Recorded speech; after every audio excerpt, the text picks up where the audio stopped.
Fala, entusiasta, tudo bem? Nesse vídeo a gente vai analisar os resultados do segundo trimestre de 2025 da Klabin, empresa líder no setor de papel e celulose do Brasil. Vamos olhar com calma os números, entender os pontos positivos, os riscos e o que pode vir pela frente para quem pensa em investir na companhia. Então fica comigo até o final desse vídeo que você não pode perder nada. E antes disso, não se esquece de se inscrever, dar um like e ativar o sininho. Então bora deixar de conversa e vamos direto ao ponto. A Klabin ela reportou uma receita líquida de 5,3 bi, um crescimento de 5% em relação ao mesmo período do ano passado. Já o EBITDA ajustado ficou em 2 bi, praticamente estável na comparação anual. O lucro líquido somou 585 milhões, uma alta de 86% contra o segundo trimestre de 2024. Segundo a própria companhia, esse trimestre foi de resiliência. Mesmo num cenário global desafiador, o CEO destacou que a empresa vive um momento de colheita após anos de investimentos pesados, como as máquinas Puma 2, o projeto Figueira e a aquisição da operação de embalagens internacional Paper. Na celulose, as vendas somaram 395 mil toneladas, uma alta de 6%. Destaque para a fibra longa e o fluff, que representaram 42% da receita líquida do trimestre. Nos papéis, houve queda de 3% no volume, mas compensada por preços mais altos, levando a um crescimento de 5% na receita. Já o segmento de embalagens foi um grande destaque, com um avanço de 16% na receita líquida, puxado por papelão ondulado e sacos industriais. Os custos, caixa total por tonelada fechou em R$ 3.178, um aumento de 10% em relação ao segundo trimestre de 2024, mas com a redução de 5% contra o trimestre anterior.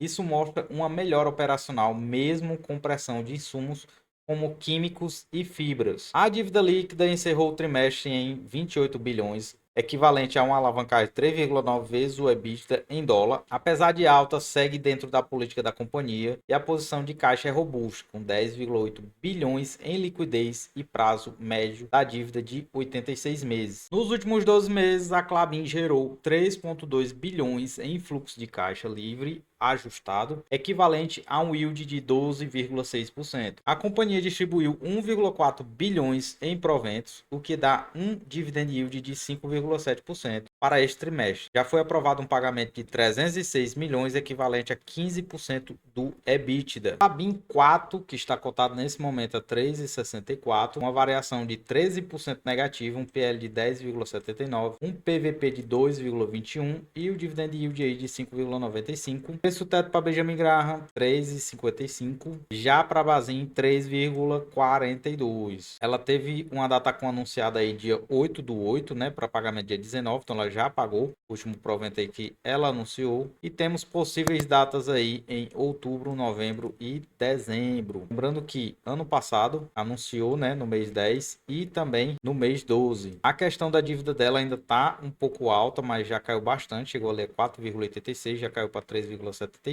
Ela tá bem abaixo aí da média da dívida dela. Ela tem um ROIC de 9,35, um ROI de 20% e o CAGR das receitas de 11,26%. O preço sobre lucro dela não tá dos maiores, né?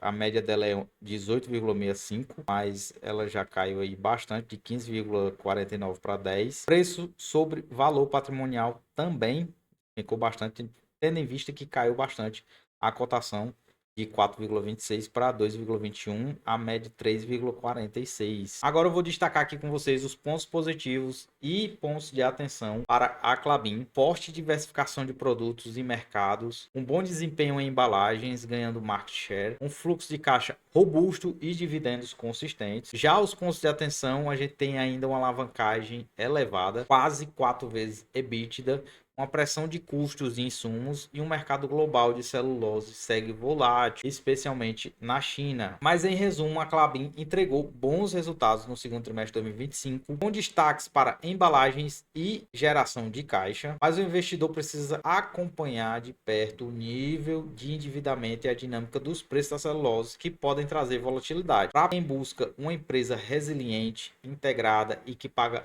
dividendos consistentes, a Klabin segue como uma opção interessante no setor. Lembrando, pessoal, isso não é uma recomendação de investimento, é apenas o meu ponto de vista. Então estude, analise, tome suas próprias decisões. Mas agora eu quero saber de você. Você investe em Klabin? Acredita que ela vai reduzir a alavancagem nos próximos trimestres? Deixa aqui seu comentário, já aproveita para se inscrever no canal e ativa o sininho para você não perder nenhum conteúdo aqui da bolsa.